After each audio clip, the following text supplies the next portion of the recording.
Well, welcome to the Grab Another Gear Sessions podcast, where we tackle hard things and deal with solutions to refire the lives of people in business. This session focuses on the soul gear, and that is who we are inside. I thought there was no better person to have as a guest today than the lead pastor of my church, Dan Shields. To some of our listeners right now that might want to check out, hang in there. Dan manages a small organization with 50 employees and 2,500 plus members on a weekly basis. It's rare that businessmen and women get to hear and understand what it's like to run a faith-based organization. What better time than now to hear how Dan has to grab another gear in his career and his calling. Welcome, Dan. Thanks, Wayne. Just honored to be here. I just absolutely love the chance to be able to, listen these last number of weeks as you've just pulled in and helped so many people, business leaders and faith leaders in this area and even in this region, sometimes around the world. So thanks for doing it. You bet. Thank you.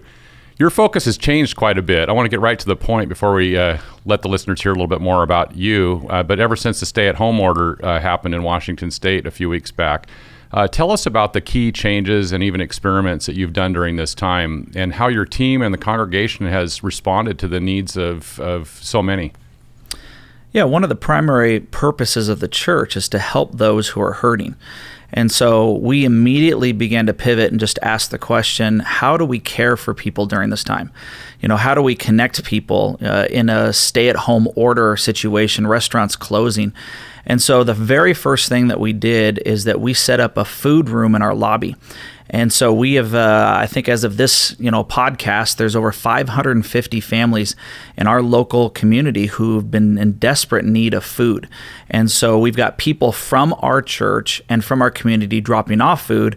And at the same time, other people who need food are coming through almost in a drive-through scenario in order to get it. So one small tangible way to do it. Another thing we started realizing is our small businesses, especially the restaurants in this general community who are just on the verge of potentially, going under. We said, what can we do to support them? And at the same time, what can we do to help the hospital workers? We have a lot of people in our church who are small business owners and a lot of people in the medical field. And we said, how can we care for both entities? And so as of this, podcast, we are reaching out and we've given over $6,000 to the local businesses, and we're hoping to do more even in the future. And the way we're doing it is that we're going to all of these local businesses that are close to the hospitals, and we're buying gift cards. And then we're taking those gift cards and we're giving them to hospital workers so that they can find encouragement and support and a free meal. And so we said, why not allow the church to be the go-between between the two? A third way that we're trying to care for people is that we've just called everybody who's ever attended our church, and we're just calling people on a regular basis every single week, every single person. And so there's over 5,000 calls that are taking place on a weekly basis, and all they're doing is calling up and asking, how you doing? Is there anything that you need? Is there anything that we can pray for? How can we support you during this time? And so I think the church and partnering and helping with businesses and business leaders in this time, probably more than in recent weeks, months, or years, is just a pivotal and crucial opportunity, for us to be able to make a difference in people's lives. That's wonderful. It's wonderful. Everybody's trying to help out in so many ways right now. There's just a ton of questions that come from that. I did mention you've got, there's 2,500 plus that are probably in attendance, on a weekly basis, but you just mentioned the calling of 5,000 people. And I know that there's times, the church has been a place where everybody comes to, although we also focus on community groups, but it's a place where people come to. And now all of a sudden, that mission has changed and shifted quite a bit in there. And I think what I'll do before I take right into talking a little bit more about, who you are and what you are and what some of the things you've done. But let's just talk about that for a short minute on what a couple weeks ago, the stay-at-home order hit, and I think that your world and faith-based organization world was probably rocked just like many of the large organizations that ended up meeting, on a weekly basis or a periodic basis. And so kind of what went through your mind and what went through your team's mind and kind of what happened that caused a little bit of a pivot with that. Yeah, I think just like a lot of businesses, we've had to do the exact same thing. We have services. Actually, our first service of the weekend is a Thursday night, and so I'll never forget. On Thursday night, we had our full services. Hundreds of people, that were there, and then on Friday morning, Governor Inslee came down and said you can no longer meet in groups of 250 or longer. And so we immediately began to shift because our mission, our focus has never changed, but we had to shift immediately on how we were going to help people, serve people, provide, prayer and love and service in any ways that we possibly could. But now we couldn't do it in a physical location. So our phrase was, how do we move from on-site to online? And so we gathered, our staff, we gathered our elders, and we spent 48 hours from Friday morning to Sunday morning, virtually taking, how do we take the church into people's living rooms as best as we possibly could. And so proud, of so many hardworking staff, people in tech, people who are pastors, to be able to be like, all right, we've never done this before, but we still have an obligation and an opportunity to actually change not our focus, but change how we do things. And it was quite a feat, I'll tell you what. And I'm sure, many business owners, in our congregation, were doing the exact same thing. Like, hey, we're serving food in a location. How in the world, because we're still in the food service industry, are we going to continue to be able to help people when it comes to eating? And they had to go from location to drive-through. So we went from location to online. Right. Yeah, no, that's really good. So you've got a team of people, nearly 50, and then plus probably hundreds of volunteers that are all used to doing a role and having a role that is where everybody meets at 4 services. And I think besides just the Barker campus, you also have the Otis campus and Freeman campus going on at the same time. And so now all of a sudden, within 48 hours too, you move from this on-site to online, and it changes everybody's roles. What's kind of come about with that? I mean, how did people manage through that, just even emotionally, and you as a leader manage through that? Yeah, that was, and I appreciate you saying that, because that was our first thing that we had to do is, wait a minute, your role is primarily a site-driven role. And so we're like, what will you do now that we're not meeting on site?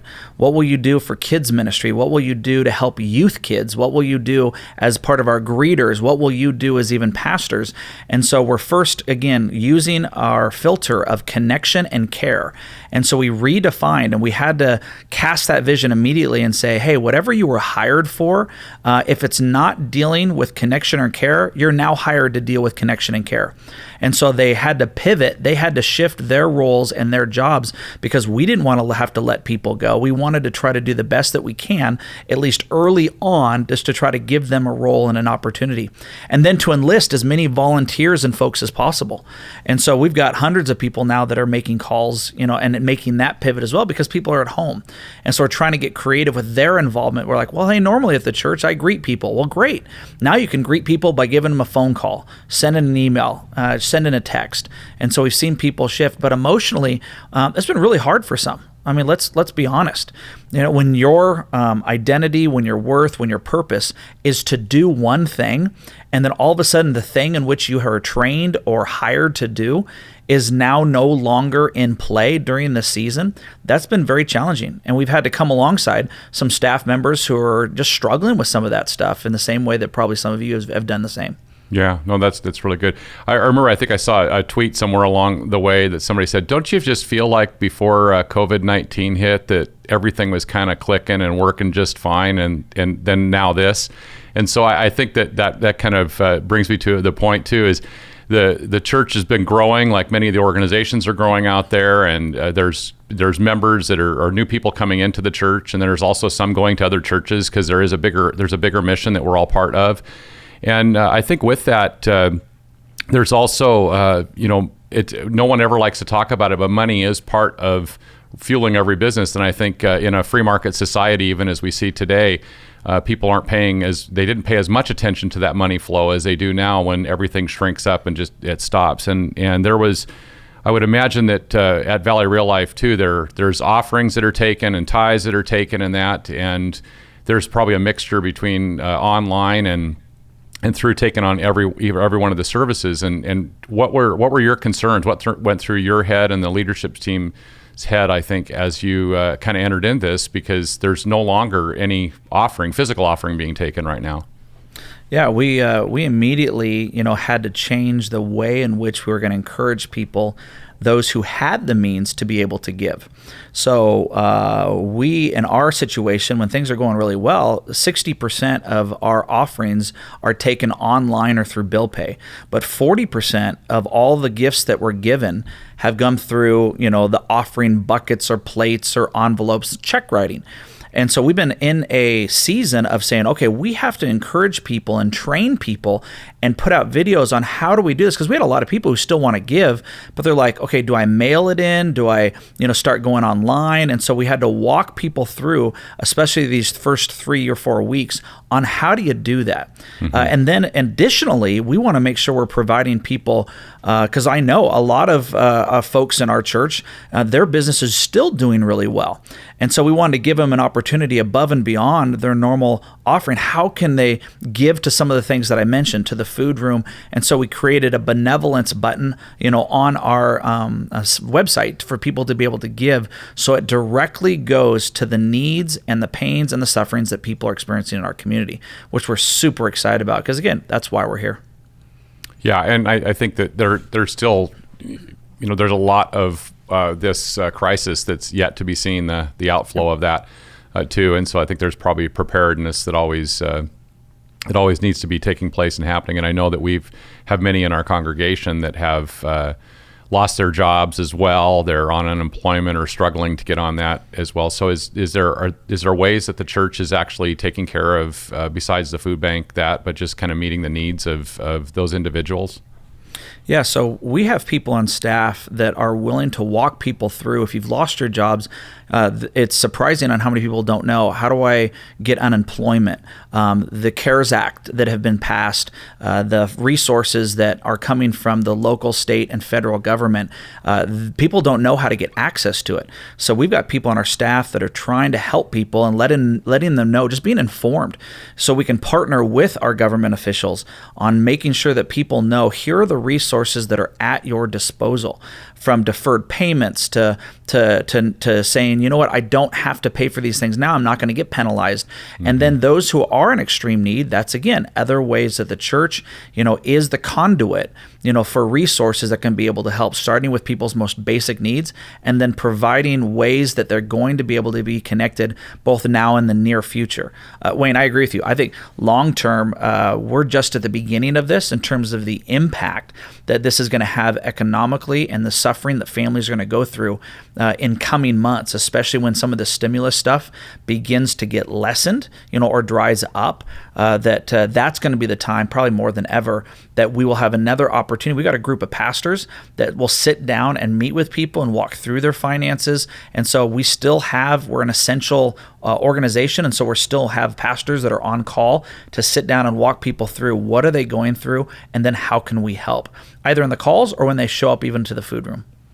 Yeah, that's really good.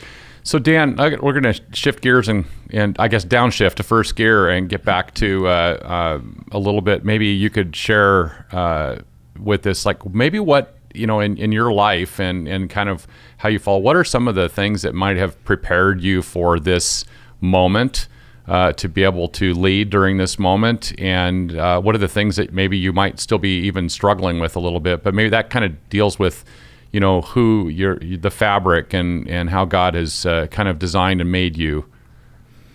Yeah, I think for me, growing up, I like a lot of you guys, you follow in kind of your parents or, family's footsteps. So my dad actually was a pastor. My granddad was a pastor. And so living in a pastor's home and watching them go through different seasons, of crisis, different seasons of struggle, whether it be, spiritual struggles, physical struggles, emotional struggles. The church doesn't just deal with the spiritual side of things. They deal with the whole gamut of what people are going through and how do we come alongside and help. Right. And then you've got economic downturns and, like the end of 2009, that whole 2008, 2009 season. And then, watching how do other pastors and be able to go through that. And so I was pastor also myself back then. And, how did churches pivot? How did they, adjust? Because we've learned a lot from business leaders. We've learned a lot from people, who have gone down this road. And I know that 08, 09, season helped prepare me for this. But probably the biggest preparation, that it's prepared me for this has been relationships. I'm not doing this in isolation. I'm not coming up with ideas by myself. I have people, like you, Wayne, who are in my life that I'm leaning on for wisdom and experience and perspective. As we're still going to God, but God has given us the wisdom of experience and people, and to learn from one another and say, all right, have you thought about this, or what about that?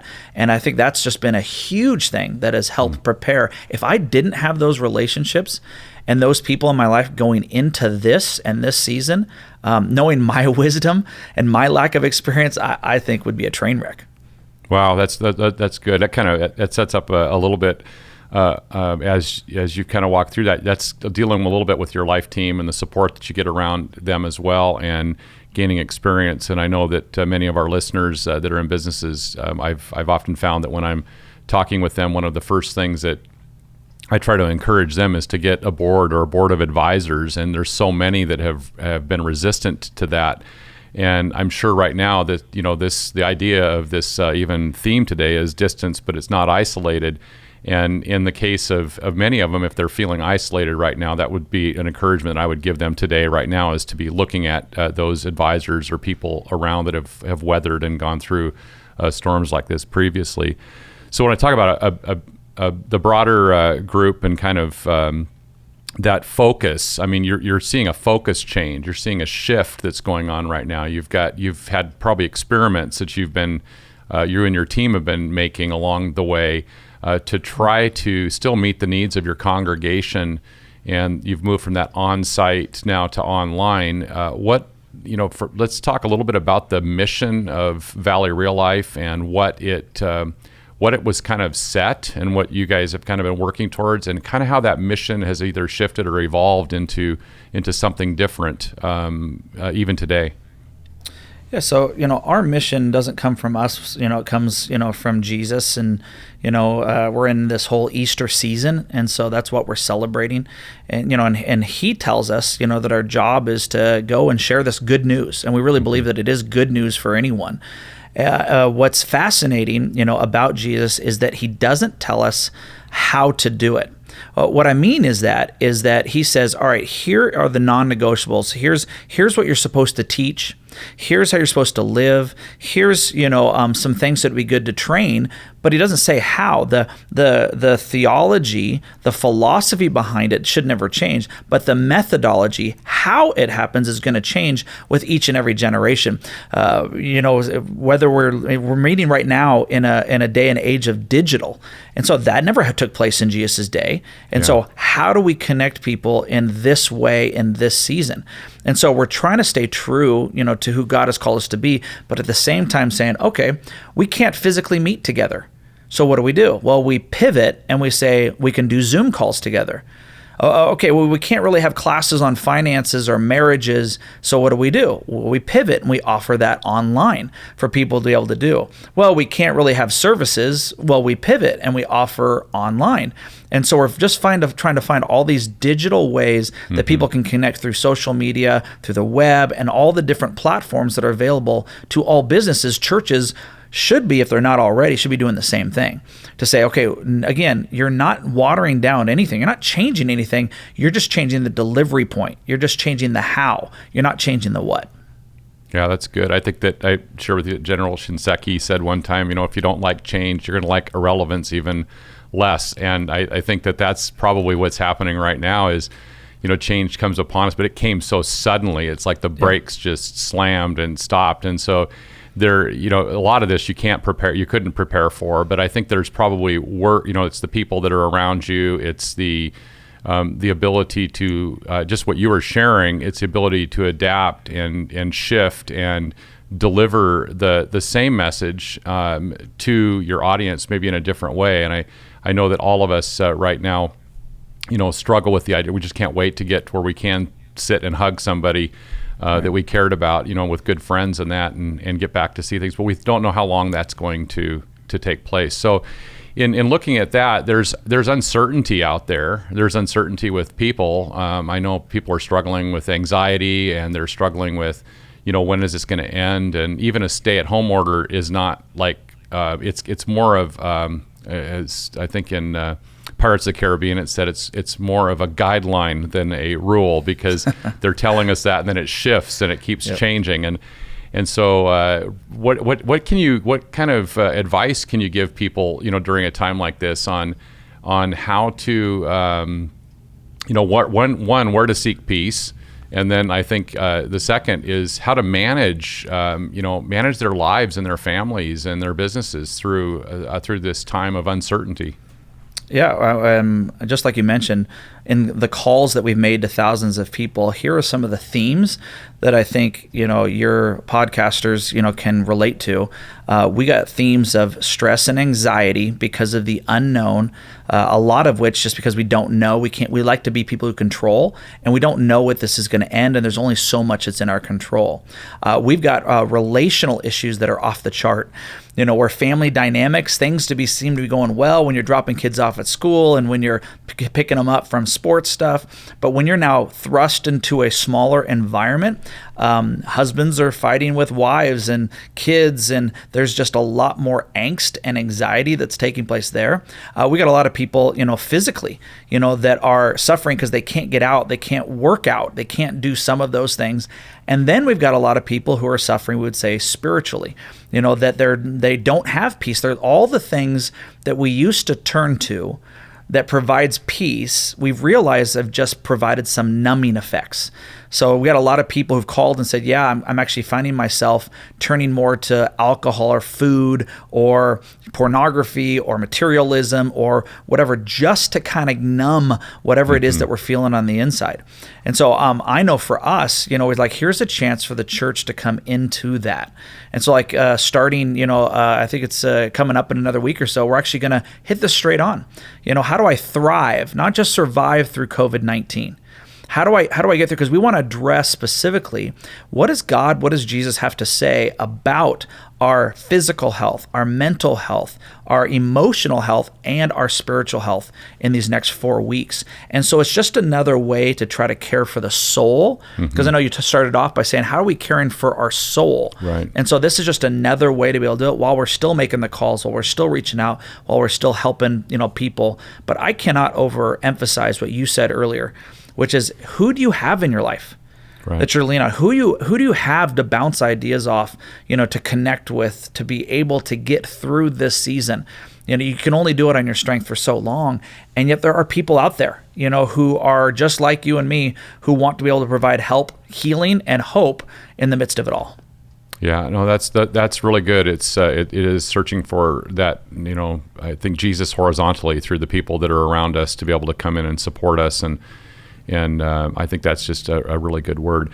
So what advice would you, let me back up here. The mission of Valley Real Life being a more community in the Valley here in Spokane area, and it was still a small groups church focusing on community groups where it's almost back to Acts, getting into this small place, but we still have those Thursday and Sunday services and this outreach, and now all of a sudden it seems like everything just came together. It imploded really quickly on meeting in these large meetings, and now it has gone online. What are some of the amazing things or the surprising things that you have seen, in the expansion of the mission, maybe of Valley Real Life, that might not have happened if it didn't happen this quickly, or it might have just taken a lot longer to get to? What have you seen in success with this shift a little bit?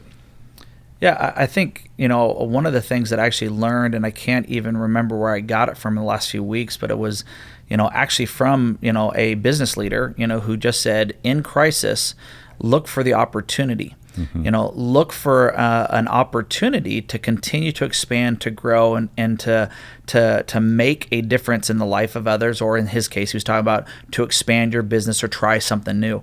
So for us, Innovation, some of your listeners can probably get a kick out of this. The church is probably the least innovative place. A lot of times when people think of churches, they think, man, they've been stuck in the same 2 generations, 6 generations, hundreds of years. They're in the same thing. But yet when crisis comes, innovation accelerates.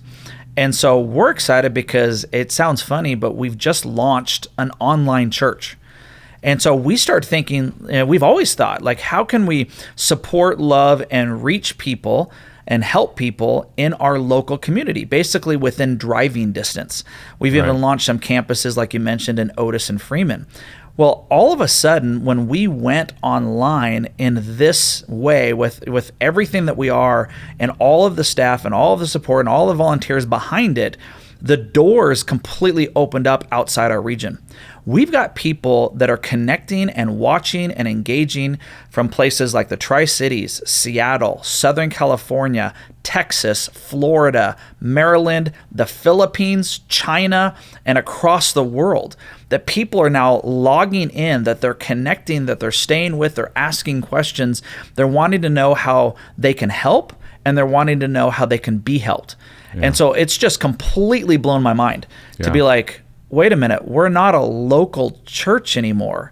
We're a global church, and what we do in this season is going to pave the way for what happens outside of this season in both helping in all the ways that I described, people in their lives, as well as giving people a platform where they can help others. And so, for me, I just got like, okay, I cannot believe that I would have never thought out of something this hard and this challenging that you would see such opportunity and connection that people are looking for. Yeah, no, that's really good. I think that the cool thing is you've always talked about the little church, which is each of us in our small little communities right now. But I think what's been fascinating also to watch is how many churches have responded to be online right now, and I think in a big way, just taxing a network in a big way. I know that people have looked at adoption of video conferencing before and Microsoft Teams and all these different mediums, and they could never get anybody to adopt, except overnight they had to adopt. And in this case, we're watching right now all the small churches join this big church and this big mission, and what God's been calling us to go to all ends of the earth and continue to deliver his message. And I think that's just been a fascinating development that I couldn't imagine. 10 years ago or 20 years ago, if COVID had happened, it would just, even for families today to come together, the online learning that's happening today, just people getting back to the table and eating together, it's been challenging, but it's kind of brought us back to what's important and what's been in our soul. So I want to thank you, Dan, for being with us on this podcast, and for the listeners out there. I just want to encourage you during this time. This is on the Soul Gear. There is hope, and I would drive you to not even to your local church or to other locations that you're at, where you can get online right now and see past messages from those churches, or reach out at vrl.church.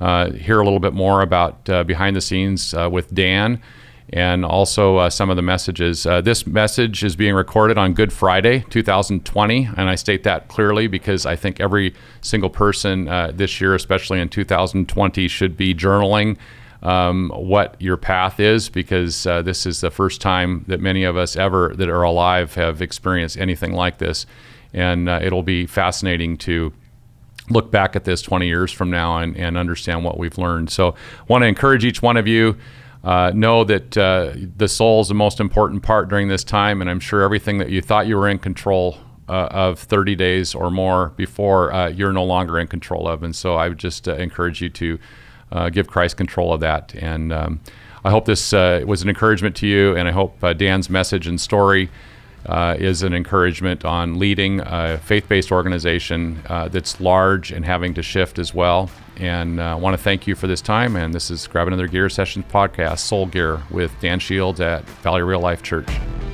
Thank you for listening to the Grab Another Gear Sessions. Join me next session for more stories and experiences that may help you overcome your next challenge.